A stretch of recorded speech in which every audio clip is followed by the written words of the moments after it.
Yes, आज हम लोग ध्वनि तरंगों के व्यतिकरण के बारे में सेकंड केस देख रहे हैं कि इस बार हम लोगों ने जो ध्वनि स्रोत है S1 और S2 वो ऐसे रखे हुए हैं और ये इनको ज्वाइन करने वाली लाइन है, और जो डिटेक्टर है जो ध्वनि को महसूस करेगा वो डिटेक्टर इस रेखा पर है जो इन स्रोतों को जोड़ने वाली रेखा के लंबवत है। पिछली क्लास में हम लोगों ने देखा था कि स्रोत ऐसे रखे हुए थे और उनको जोड़ने वाली लाइन ऐसे थी और डिटेक्टर के मूव करने वाली लाइन ऐसे थी।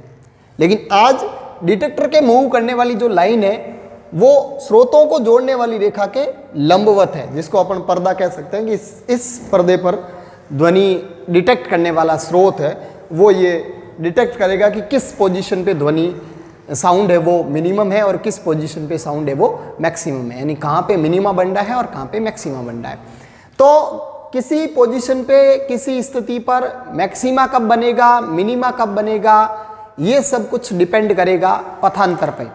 ठीक है, अगर पथांतर लैम्डा का पूर्ण गुणज है तो वहाँ पे संपोषी व्यतिकरण होगा और मैक्सिमा बनेगा, और अगर पथांतर λ/2 का विषम गुणज है तो वहाँ विनाशी व्यतिकरण होगा और वहाँ मिनिमा बनेगा। क्लियर? तो यहाँ पे इस स्रोत और इस स्रोत से आने वाली तरंगें, अगर मैं यहाँ पे पॉइंट O पर अगर देखूं तो ध्यान दें, यहाँ से ये इतना चल के आएगी और यहाँ से ये इतना चल के आएगी, तो डेफिनेटली इस स्रोत से आने वाली तरंग d दूरी ज़्यादा तय करेगी। तो यहाँ से एक बात समझ में आ गई कि इस पोजीशन पर जो पथांतर है वो d होगा। अब ये d लैम्डा के रूप में कितना है? d अगर लैम्डा है तो यहाँ पे मैक्सिमा बनेगा, d अगर 2 लैम्डा है तो यहाँ मैक्सिमा बनेगा, d अगर 1.5 लैम्डा है तो यहाँ मिनिमा बनेगा, यानी यहाँ मैक्सिमा होगा या मिनिमा होगा। पिछली बार तो हम लोगों ने देखा था यहाँ मैक्सिमा ही प्राप्त हो रहा था और उसको सेंट्रल मैक्सिमा कहा था हमने, लेकिन इस बार हम लोग देख रहे हैं कि यहाँ मैक्सिमा होगा या मिनिमा होगा। ये सब कुछ डिसाइड होगा इस d के कारण कि ये दूरी d है वो d कितनी है। क्लियर? इसके अलावा किसी जनरल, अच्छा एक बात और, यहाँ से जैसे अगर मैं यहाँ पे बहुत लंबी दूरी पर अगर जाऊं तो यहाँ से अनंत पे जाने वाली तरंग और यहाँ से अनंत पे जाने वाली तरंग लगभग बराबर दूरियां तय करेगी। तो अगर मैं यहाँ से बिल्कुल एकदम इन्फिनिटी पे जाके बात करूं तो इन्फिनिटी पर पथांतर है वो 0 हो जाएगा, और पथांतर 0 होगा, इन्फिनिटी पर पथांतर 0 और पथांतर 0 होगा तो वहां पे क्या बनेगा? मैक्सिमा बनेगा।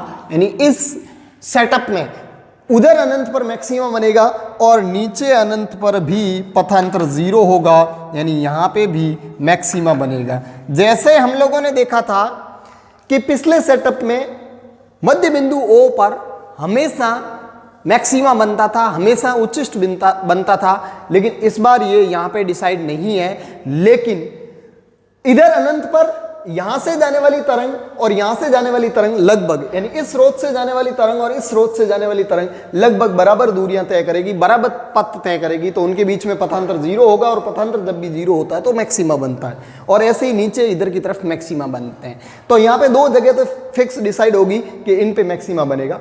इसके अलावा मैं कोई जनरल पॉइंट P की बात करूं कि इस पॉइंट P पर क्या बनेगा, मैक्सिमा बनेगा या मिनिमा बनेगा, तो इसकी अगर मैं यहाँ पे बात करूं तो डेफिनेटली ये पॉइंट P यहाँ से थीटा कोण पर है। ये देखिए d काफी ज्यादा है तो ये एंगल थीटा और इस पे आने वाला एंगल थीटा भी लगभग बराबर है। Clear?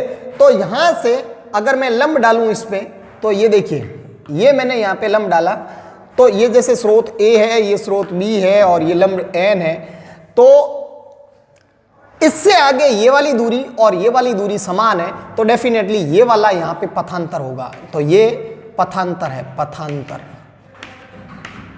That is delta x।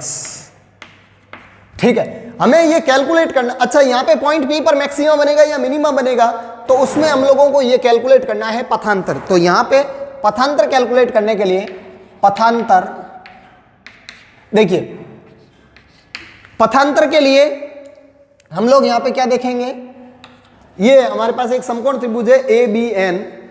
तो समकोण त्रिभुज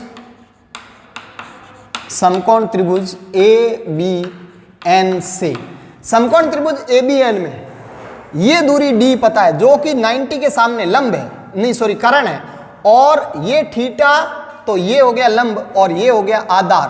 तो आधार बटे कर्ण यानी delta x upon d is equal to cos theta, आधार बटीकरण क्या हो गया, कॉस थीटा। तो यहां से पथांतर डेल्टा एक्स बराबर d cos theta, d cos theta, ये यहां पथांतर होगा। और अब ये जो पथांतर है वो डिफाइन करेगा कि यहां पे मैक्सिमा बनना है या मिनिमा बनना है। तो इसको आगे अपन सॉल्व करें तो इधर देखें, delta X is equal to D cos theta, और अब ये डी कॉस थीटा, अगर ये D cos theta N lambda है, डी कॉस थीटा की वैल्यू अगर एन लेमडा है तो ये उच्चिष्ट होगा, और अगर डी कॉस थीटा की वैल्यू 2n - 1 लेमडा बाई 2 है तो ये निम्निष्ठ होगा।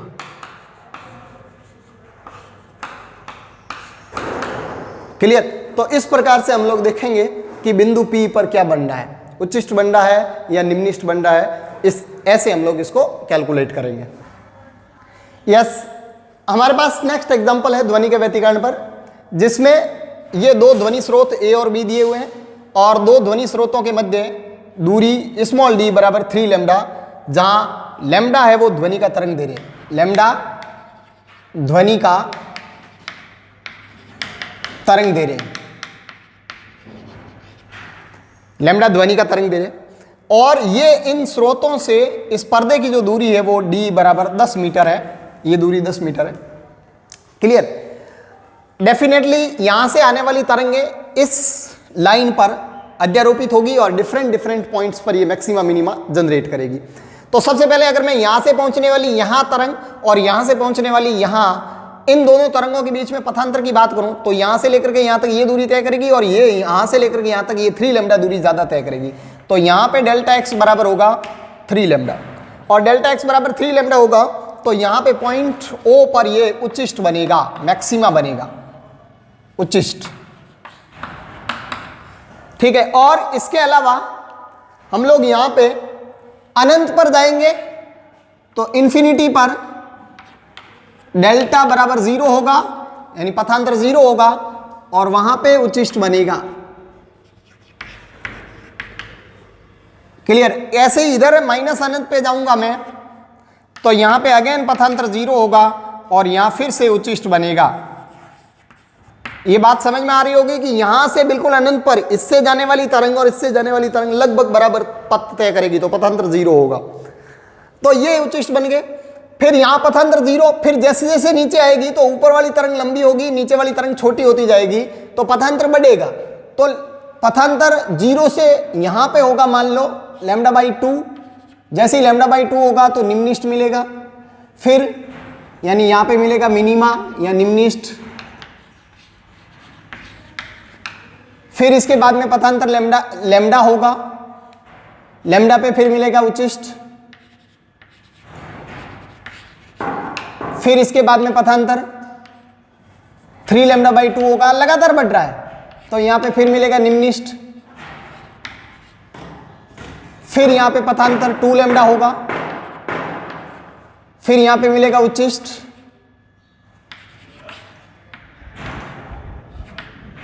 और फिर यहां पे पथांतर 2.5 लेमडा होगा,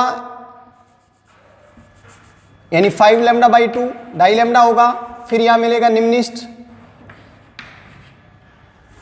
और फिर 3 लेमडा। देखिए हम लोग यहां से क्या देख रहे हैं, 0 से पथांतर लेमडा बाई 2 निम्निष्ठ, लेमडा उच्चिष्ट, 3 लेमडा बाई 2 निम्निष्ठ, 2 लेमडा उच्चिष्ट, 5 लेमडा बाई 2 निम्निष्ठ, और 3 लेमडा उच्चिष्ट, और यही प्रोसेस वापस इधर की तरफ आएगी।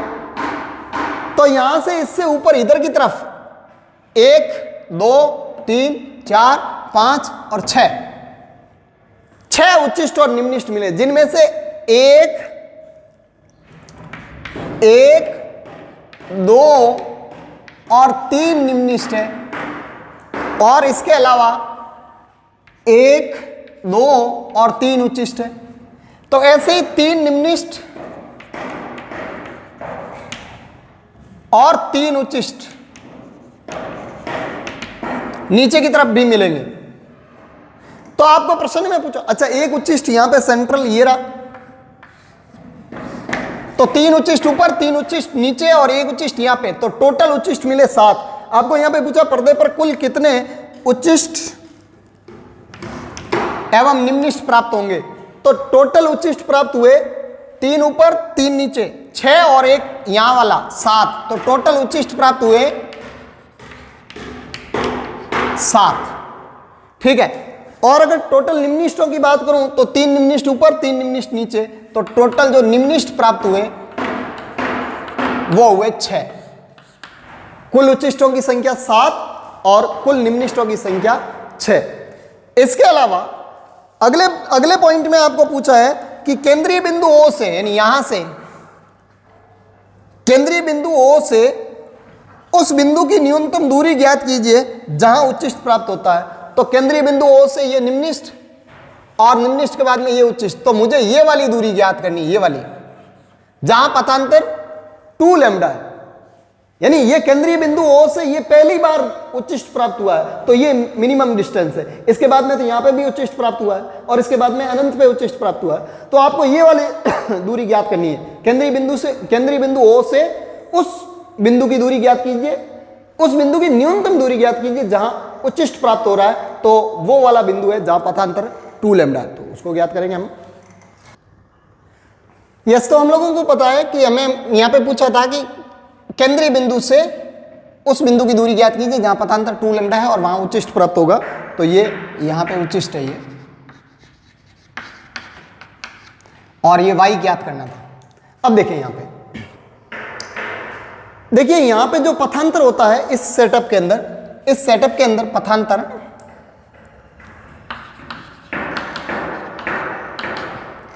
वो डेल्टा x बराबर होता है d cos थीटा, और हमारे जिस पॉइंट की हम बात कर रहे हैं वहां पथांतर 2 लैम्डा है, तो ये वैल्यू पुट करूं तो 2 lambda is equal to d की वैल्यू 3 लैम्डा, तो 3 लैम्डा cos थीटा, और लैम्डा से लैम्डा कैंसिल, तो यहां से cos theta is equal to आ गया 2/3, ये cos थीटा की वैल्यू है। अब इसके बाद में हमें तो ये y ज्ञात करना है, तो आप ये त्रिभुज लें, कौन सा PBO या OBP, तो त्रिभुज OBP से y अपॉन डी लंब बटे आधार, ये एंगल थीटा है, इस त्रिभुज को ले लें तो ये लगभग डी है दूरी, ठीक है। तो y upon D is equal to tan theta, तो हमें y कैलकुलेट करना है, तो y is equal to D tan theta. आपको यहाँ से cos थीटा मिल गया, तो tan थीटा आप कैलकुलेट कर सकते हैं। कैसे? cos थीटा के अंदर ये जैसे समकोण त्रिभुज है, समकोण त्रिभुज में ये एंगल अगर थीटा है, तो cos थीटा में 2 आधार है और 3 कर्ण है, तो लंब कितना हो गया, √3 का स्क्वायर 9 माइनस 2 का स्क्वायर 4, तो 9 माइनस 4 दिस इज √5, तो 5 इसका कर्ण हो गया। तो यहाँ से बताओ tan थीटा क्या आएगा, यहाँ से tan थीटा लंब बटे कर्ण, लंब कितना है, नहीं सर लंब बटे आधार, लंब कितना है 5 √5 और आधार कितना है 2, ये tan थीटा आ गया। tan थीटा की वैल्यू वहाँ पे पुट करूँ तो y is equal to D हमें दिया हुआ है 10 मीटर, तो 10 इंटू tan थीटा की वैल्यू √5/2, ये 2 कैंसिल होगा इससे, तो y is equal to 5/5 metre. ये आपका फाइनल आंसर होगा कि केंद्रीय बिंदु O से पहली बार जो उच्चिष्ट मिला है उसकी मिनिमम डिस्टेंस है y पर्दे पर 5/5 मीटर। यस, नेक्स्ट एग्जांपल में आपको दिया हुआ है, ये एक वृत्तीय पैमाना है और इसके ऊपर एक डिटेक्टर ऐसे यहाँ पे पूरे वृत्त में घूमेगा, पूरी परिधि पे घूमेगा, और 2 स्रोत केंद्र से, ये केंद्र O है, वृत्त का केंद्र O से बराबर एक दूरी पर एकदम सिमेट्रिक S1 और S2 रखे हुए हैं, और इन दोनों के बीच की दूरी 3 लैम्डा है। आपको पूछा कि ये डिटेक्टर यहाँ घूमेगा तो कहाँ का मैक्सिमम साउंड सुनाई देगा, कहाँ का मिनिमम साउंड सुनाई देगा, कितनी जगह मैक्सिमम सुनाई देगा, कितनी जगह मिनिमम साउंड सुनाई देगा, यानी कितने मैक्सिमा प्राप्त होंगे और कितने मिनिमा प्राप्त होंगे, ये संख्या आपसे पूछी है। तो हम लोग देखते हैं कि जहाँ स्रोतों से आने वाली तरंगों के मध्य पथांतर लैम्डा का पूर्ण गुणज होता है वहां मैक्सिमा सुनाई देता है, और जहां λ/2 का विषम गुणज होता है वहां मिनिमा सुनाई देता है। क्लियर? तो यहां पे आप देखिए इससे और इससे आने वाली तरंग, यहां वाली तो इतनी दूरी तय करेगी और यहां वाली 3 लैम्डा दूरी ज्यादा तय करेगी, तो इस जगह पथांतर आएगा 3 लैम्डा। अच्छा, ये बिल्कुल एकदम सिमेट्रिक डिस्टेंस पर है तो यहां पे पथांतर आएगा 0, ऐसे ही नीचे यहां पे पथांतर आएगा 0, और ऐसे इधर की तरफ यहां पे पथांतर आएगा 3 लैम्डा। क्लियर? तो अब यहां उच्चिष्ट मिलना है, यहां उच्चिष्ट मिलना है, ये पथांतर 0। ठीक है, अब आप क्या देखोगे कि यहां से यहां पथांतर 0 था और यहां से जाते जाते बढ़ता बढ़ता पथांतर 3 लैम्डा हुआ। तो आप क्या देखोगे, 0 से पहले सबसे पहले λ/2 हुआ, फिर लैम्डा हुआ, फिर डेढ़ लैम्डा हुआ, फिर 2 लैम्डा हुआ, फिर 3 λ/2 हुआ। ऐसे ये 0 0 के बाद में लैम्डा, लैम्डा के बाद में 2 लैम्डा, 2 लैम्डा के बाद में 3 लैम्डा, 3 लैम्डा से वापस घट के 0 हुआ, तो 3 लैम्डा के बाद में अगेन 2 लैम्डा, और 2 लैम्डा के बाद में अगेन लैम्डा, और फिर वापस 0, 0 से वापस बढ़ करके लैम्डा, लैम्डा के बाद में 2 लैम्डा, और 2 लैम्डा के बाद में 3 लैम्डा, और 3 लैम्डा से घटेगा वापस तो 2 लैम्डा, और 2 लैम्डा से लैम्डा, और लैम्डा से 0। ये मैक्सिमा होंगे टोटल। तो टोटल मैक्सिमा कितने हुए?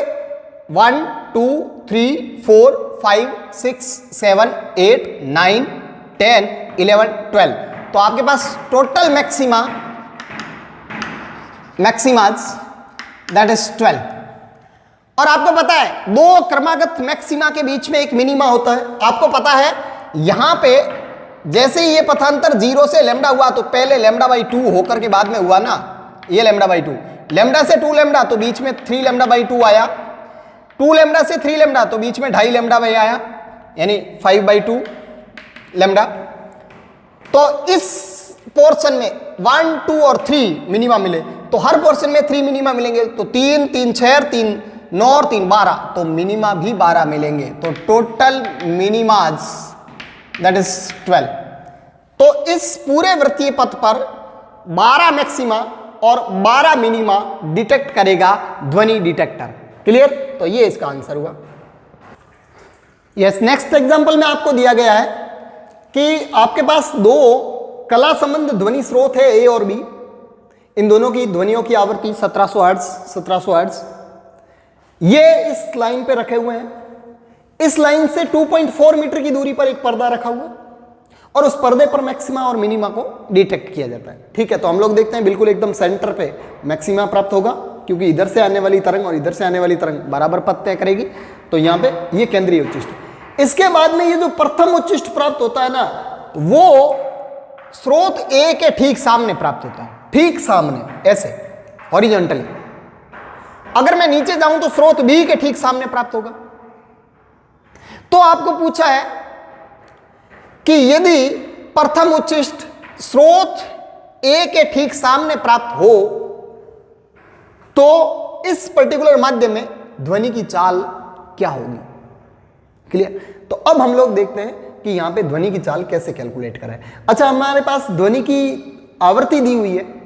अगर मैं ध्वनि का ये लैम्डा कैलकुलेट कर लूं तो पक्का ध्वनि की चाल कैलकुलेट हो जाएगी, क्योंकि चाल बराबर F lambda, v = F lambda होती है।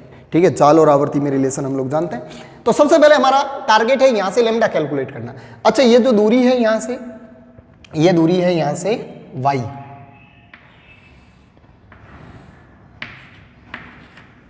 y, तो फर्स्ट ऑफ ऑल y कितना है?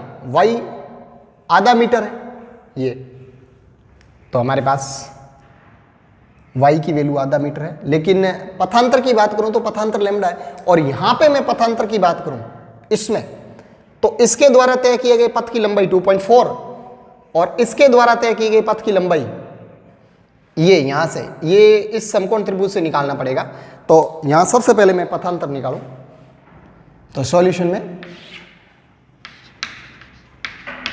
पथांतर डेल्टा x = इस पॉइंट को मैं P नाम दे दूं तो BP माइनस AP पथांतर हो जाएगा BP minus AP। Clear? BP ये वाली तरंग और AP ये वाली तरंग।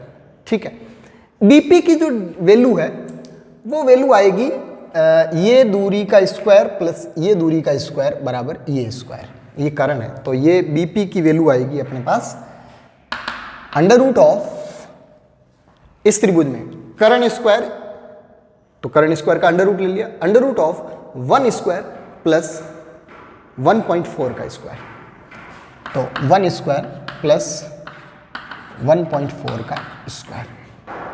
ठीक है, फिर इसके बाद में हमारे पास AP की वैल्यू यहां से लेकर के यहां तक 2.4 है, 2.4 का स्क्वायर, 2.4। ठीक है, इसका मैं स्क्वायर करूं तो this is under root of 1 square 1 plus 2.4 का स्क्वायर 5.76 माइनस 2.4 चल ही रहा, 5.76 में 1 ऐड कर देता हूं तो ये 6.76 माइनस 2.4 और ये अंडर रूट हो जाएगा 2.6 इसका अंडर रूट माइनस 2.4 और इसको अगर मैं यहाँ से सॉल्व करूँ तो ये आएगा 0.2। This is delta x. तो हमारे पास डेल्टा एक्स की वैल्यू 0.2 मीटर आ गई। ठीक है, अब हम लोग और यहाँ जो डेल्टा एक्स है वो है हमारे पास लेमडा, तो यहाँ से मैं इसको सीधा सीधा कह दूँ कि यहाँ पे जो डेल्टा एक्स है वो मेरे पास लेमडा है, तो यहाँ से लेमडा की वैल्यू आ गई 0.2 मीटर। अब हम लोग जानते हैं चाल, आवृत्ति और तरंग दैर्ध्य में जो रिलेशन होता है वो होता है चाल is equal to f into lambda. तो ध्वनि की चाल v कैलकुलेट करेंगे, f कितना 1700 इंटू लेमडा, लेमडा की वैल्यू 0.2, तो ये यहाँ से आ जाएगा 170 multiplied by 2, 170 multiplied by 2 this is 340 metre per second. यहाँ ध्वनि की चाल 340 मीटर प्रति सेकेंड आ जाएगी इस पर्टिकुलर मीडियम के अंदर। कैसे कैलकुलेट किया वो ध्यान दें, हम लोगों ने सबसे पहले यहाँ पे पहला उच्चिष्ट मिलेगा तो 0 के बाद में लेमडा उसका पथांतर आएगा, तो हमने इस वाले मार्ग में और इस वाले मार्ग में पथांतर कैलकुलेट कर लिया, पथांतर आया 0.2 मीटर और वो 0.2 मीटर किसके बराबर है, लेमडा के बराबर है। तो यहाँ से हम लोग जानते हैं कि चाल बराबर होती है एफ लेमडा, एफ हमें दिया हुआ है, लेमडा हमने कैलकुलेट कर लिया, तो यहाँ से वेग आ गया 340 मीटर प्रति सेकेंड। यस, नेक्स्ट एग्जाम्पल में हम लोग देख रहे हैं कि मेरे पास एक यहाँ ध्वनि स्रोत रखा हुआ है और सामने एक दीवार है जो ध्वनि स्रोत से 2 मीटर की दूरी पर है। क्लियर? अब इस ध्वनि स्रोत की तरफ यहां से एक व्यक्ति जा रहा है, इधर से ये व्यक्ति कुछ उच्चिष्ट निम्निष्ट यहां से सुन रहा है। कारण क्या है सुनने का उच्चिष्ट निम्निष्ट? क्योंकि एक तो ध्वनि इससे सीधी आ रही है, एक तरंग तो, और एक तरंग इधर दीवार से टकरा करके आ रही है, तो दोनों तरंगों में अलग अलग पथांतर है और भिन्न भिन्न बिंदुओं पर ये पथांतर भिन्न भिन्न होंगे। तो हो सकता है कहीं संपोषी व्यतिकरण हो और कहीं विनाशी व्यतिकरण हो, तो जहां संपोषी व्यतिकरण होगा वहां ध्वनि है वो तेज सुनाई देगी और जहां विनाशी व्यतिकरण होगा वहां ध्वनि कम सुनाई देगी, धीमी सुनाई देगी। ठीक है, तो हम लोग यहाँ पे क्या देख रहे हैं कि एक तरंग यहाँ से इधर आ रही है ऐसे और एक तरंग यहाँ से इधर आ रही है ऐसे, दोनों तरंगों के बीच में पथांतर है। पथांतर हम लोग कैलकुलेट कर सकते हैं। अगर ये पथांतर कैलकुलेट किया जाए तो हम लोग देखते हैं ये पथांतर लेमडा का पूर्ण गुणज है तो उच्चिष्ट सुनाई देगा और लेमडा का विषम गुण लेमडा बाई 2 का विषम गुणज है तो निम्निष्ट सुनाई देगा। अब आपको यहाँ पे क्वेश्चन पूछा है x के किस न्यूनतम मान के लिए, x के किस न्यूनतम मान के लिए, यानी कि नजदीक से नजदीक x के किस न्यूनतम मान के लिए व्यक्ति, ये व्यक्ति है मैन, व्यक्ति को उच्चिष्ट सुनाई देगा, सुनाई देगा। देखिए अगर इस व्यक्ति को उच्च सुनाई देना है तो देखिए ये दोनों बराबर तो है नहीं, दोनों पाथ, और दोनों पाथ बराबर नहीं है, तो इसका मतलब ये हुआ कि इनमें कम से कम जो पथांतर है वो लैम्डा के इक्वल होना चाहिए, कम से कम पथांतर लैम्डा के इक्वल होगा यहां पे। तो सबसे पहले कम से कम पथांतर लैम्डा होगा, ये हम लोग जानते हैं। तो सबसे पहले हम लोग इस ध्वनि का तरंग दैर्घ्य ज्ञात करते हैं। तो ध्वनि का तरंग दैर्घ्य, तो ध्वनि का तरंग दैर्घ्य देखिए हम लोग जानते हैं चाल बराबर होती है एफ लैम्डा। तो लैम्डा बराबर होगा, लैम्डा बराबर चाल बटे एफ, लैम्डा बराबर चाल बटे एफ। चाल कितनी है 360 और एफ कितना है 180। तो यहां से जो लैम्डा आया 2 मीटर, लैम्डा आपके पास कितना आया 2 मीटर। तो देखिए इस तरंग और इस तरंग के मध्य शून्य पथांतर तो हो नहीं सकता, तो शून्य नहीं हो तो कम से कम पथांतर कितना होना चाहिए 2 मीटर लैम्डा के बराबर। और 2 मीटर पथांतर होने के लिए x की मिनिमम वैल्यू कितनी होनी चाहिए जिसके लिए इसको यहां पे उच्च सुनाई दे। तो सबसे पहले इस वाले पाथ की लंबाई तो x हो ही गई, इसमें ये वाला पाथ प्लस ये वाला पाथ, और हम लोग यहां से देखें तो ये ऊपर वाला त्रिभुज और नीचे वाला त्रिभुज एग्जैक्टली सिमेट्रिक है। और अगर ये एग्जैक्टली सिमेट्रिक है तो यहां पे इसको डबल कर दूंगा मैं इसके पाथ की लंबाई। तो यहां पे पथांतर की अगर मैं बात करूं तो जैसे ये S, ये पॉइंट P और ये मेन वाला पॉइंट M है। तो अब यहां पे पथांतर की अगर मैं बात करूं तो पथांतर delta x is equal to S P plus S M P M, S P plus P M, ये एक तरंग की दूरी हुई और दूसरी तरंग की दूरी होगी एस एम सीधी माइनस एस एम, ठीक है। और यहां पे ये x/2 हो जाएगा और ये x/2 हो जाएगा, क्लियर। तो यहां से ये वाली जो दूरी आएगी वो इसका स्क्वायर प्लस इसका स्क्वायर, और ये वाली जो दूरी आएगी वो इसका स्क्वायर प्लस इसका स्क्वायर। तो इसको 2 टाइम्स कर दूँ ये डबल हो जाएगी, तो ये हो जाएगी 2 गुणा अंडर रूट ऑफ x/2 का होल स्क्वायर प्लस ये दूरी 2 है तो 2 का स्क्वायर माइनस एस एम यहां से लेकर के यहां तक दैट इज x। अब इसको सॉल्व करते हैं तो ये जो वैल्यू आएगी वो आएगी 2 टाइम्स अंडर रूट ऑफ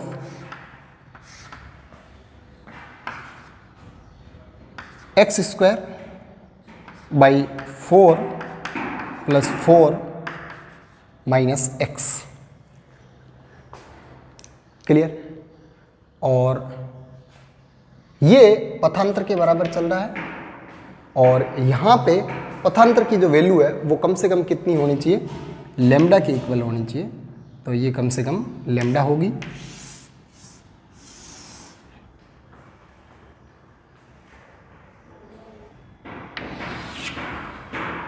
यहाँ लैम्डा की वैल्यू 2 मीटर है, 2 मीटर यहाँ पे पुट कर दिया जाए, 2 is equal to 2 times under root of x square by 4 plus 4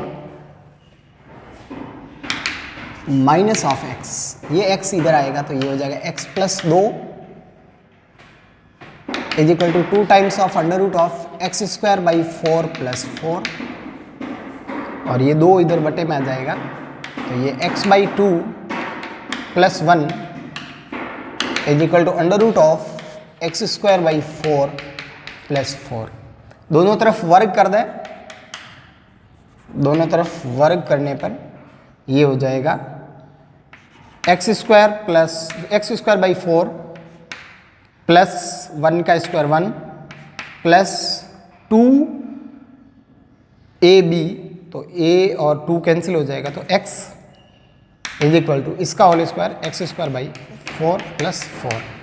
यहाँ से हम लोग क्या देख रहे हैं, एक्स स्क्वायर बाई फोर सीधा कैंसिल हो रहा है और 1 उधर चला जाएगा तो यहाँ से x बराबर आया 3 मीटर। तो ये आपका आंसर होगा कि यहाँ से न्यूनतम 3 मीटर की दूरी पर इस व्यक्ति को उच्चिष्ट सुनाई देगा।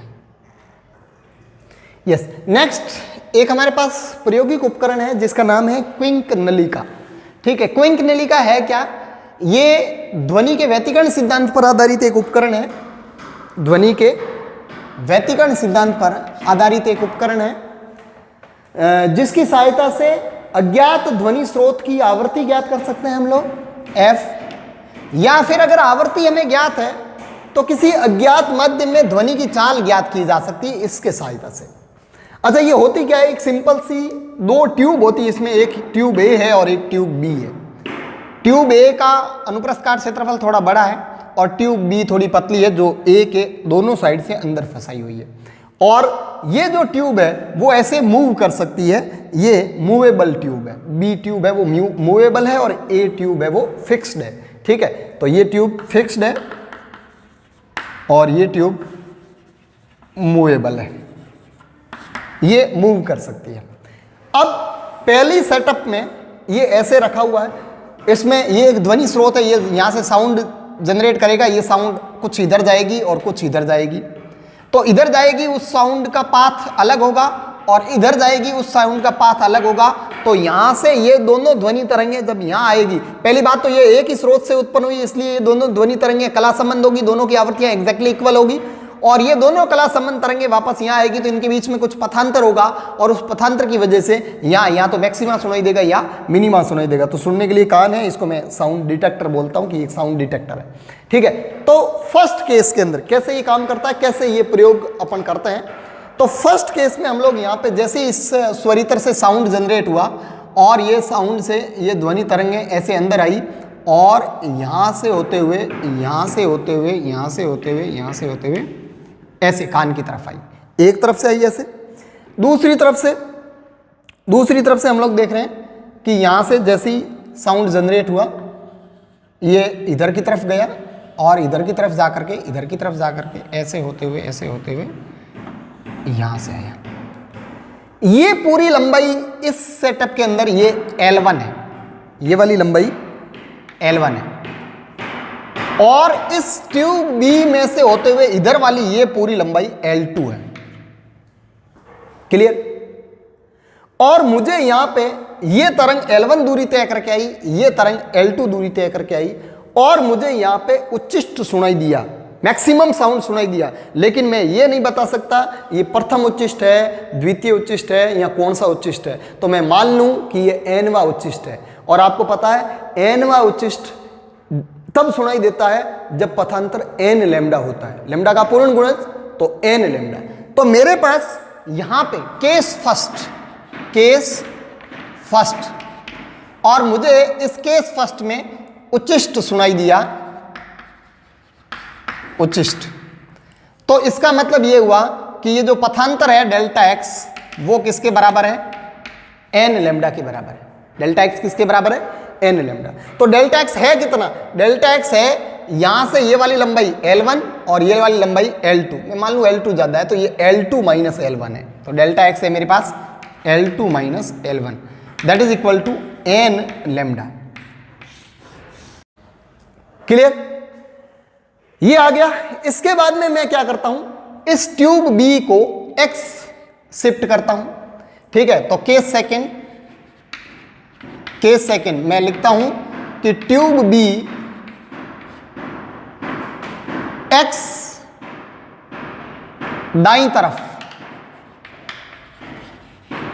विस्थापित करते हैं, ट्यूब B को X दाईं तरफ विस्थापित करते हैं। तो X इधर की तरफ विस्थापित करेंगे तो यहां से ये ट्यूब यहां की बजाय इधर आ जाएगी X, ये वाला किनारा, और ये वाला किनारा भी इधर आ जाएगा X। अब ये L2 तो इसकी लंबाई है वो है ही, इसके अलावा ये पहले ये यहां से लेकर के यहां तक की लंबाई L2 थी, अब ये X और बाहर आ जाएगा, ये इधर से X और बाहर आ जाएगा। तो इधर वाली sound X plus L2 plus X दूरी तय करेगी और इधर वाली साउंड L1 ही दूरी तय करेगी। और यहां फिर से उच्चिष्ट मुझे सुनाई दे रहा है, यहां फिर से उच्चिष्ट ही सुनाई दे रहा है जब इसको x विस्थापित करता है। धीरे धीरे विस्थापित करता हूं तो धीरे धीरे विस्थापित करता हूं तो पहले तो साउंड कम सुनाई दिया, कम हुआ, पहले ज्यादा साउंड सुनाई दे रहा था, बाद में धीरे धीरे कम हुआ, इसका मतलब मिनिमा आने वाला है, मिनिमा आया और उसके बाद में फिर से हम लोगों ने विस्थापन बढ़ाया तो पथांतर बढ़ रहा है और बढ़ते बढ़ते कुछ वापस अगले, जैसे मान लो अभी पथांतर 2 लैम्डा था तो 2 लैम्डा के बाद में पथांतर बढ़ करके जैसे ही 3 लैम्डा होगा तो फिर से मुझे उच्चिष्ट सुनाई देगा। और अगर मान लो यहाँ 3 लैम्डा था तो अगली बार जैसे ही 4 लैम्डा होगा तो फिर मुझे उच्चिष्ट सुनाई देगा। तो अगर यहाँ पे ये मेरे को nवा उच्चिष्ट सुनाई दे रहा था, nवा उच्चिष्ट, तो डेफिनेटली ये n+1वां उच्चिष्ट होगा। अगर ये nवा उच्चिष्ट है तो ये वाला उच्चिष्ट n+1वां उच्चिष्ट होगा। क्यों? क्योंकि 2 क्रमागत उच्चिष्टों पे मुझे साउंड सुनाई दे रहा है, तेज साउंड। तो इस बार पथांतर कितना है? तो इस बार पथांतर है इधर वाली लंबाई x + L2 + x, यानी ये टोटल लंबाई होगी L2 + 2x, इधर वाली लंबाई माइनस उधर वाली लंबाई तो L1 ही है, फिक्स्ड है। ये तो यहां से लेकर के यहां तक L1 है, फिक्स है, इज इक्वल टू इस बार n+1वां उच्चिष्ट है तो n+1 लैम्डा। पिछली बार n लैम्डा था तो इस बार n+1 लैम्डा। और यहां से इसको लिख सकता हूं L2 - L1 + 2x, L1 को इधर ले आए, that is equal to n lambda plus lambda. आपको पता है L2 - L1 n लैम्डा के बराबर है, तो ये n लैम्डा और ये n लैम्डा आपस में कैंसिल आउट हो जाएंगे। तो यहां से मेरे पास जो लैम्डा की जो वैल्यू आई है वो 2x आ गई, लैम्डा की वैल्यू 2x है। अब मैंने इस ध्वनि तरंग का तरंग दैर्घ्य ज्ञात कर दिया, तो अगर मुझे चाल पता है तो मैं इसकी आवर्ती ज्ञात कर लूंगा, और अगर मुझे आवर्ती पता है तो इसकी चाल ज्ञात कर लेंगे। तो यहां से जाके 2 केस बनेंगे। 2 केस क्या बनेंगे? देखिए, मेरे पास लैम्डा बराबर 2x आ गया। अब अगर मुझे चाल पता है, चाल v ज्ञात है, तो बताइए, हम लोग जानते हैं चाल v बराबर f लैम्डा, तो यहां से f बराबर आ जाएगा v अपॉन लैम्डा, तो ये हो जाएगा v अपॉन 2x। और अगर यहां से मुझे आवर्ती पता है, आवर्ती f अगर ज्ञात है, पिछली बार तो चाल ज्ञात थी तो हम लोगों ने आवर्ती निकाल ली, और अब अगर मुझे आवर्ती पता है तो अज्ञात माध्यम में ध्वनि की चाल बराबर वही, चाल बराबर f लैम्डा, तो यहां से चाल बराबर v = f, आवर्ती पता है, और लैम्डा कितना हो गया 2x। तो लैम्डा हम लोगों ने यहां से कितना इस ट्यूब को विस्थापित किया वो हम लोगों ने मेजर कर दिया स्केल से, और ये मेजर करने के बाद में हम लोगों ने किसी अज्ञात माध्यम में ध्वनि की चाल ज्ञात कर ली। लेकिन उस अज्ञात माध्यम में ध्वनि की चाल ज्ञात करने के लिए जो हम लोग ध्वनि स्रोत यूज कर रहे हैं उस ध्वनि स्रोत की आवर्ती पता होनी चाहिए। और अगर हमें ध्वनि स्रोत की आवर्ती पता नहीं है, लेकिन माध्यम जो है उसमें अगर अपने को ध्वनि की चाल पता है कि इस माध्यम में तो ध्वनि इसी चाल से ट्रेवल कर लेगी, तो किसी अज्ञात आवर्ती के ध्वनि स्रोत की आवर्ती भी इसी उपकरण की सहायता से हम लोग कैलकुलेट कर सकते हैं। क्लियर? ये इसकी कार्यविधि है।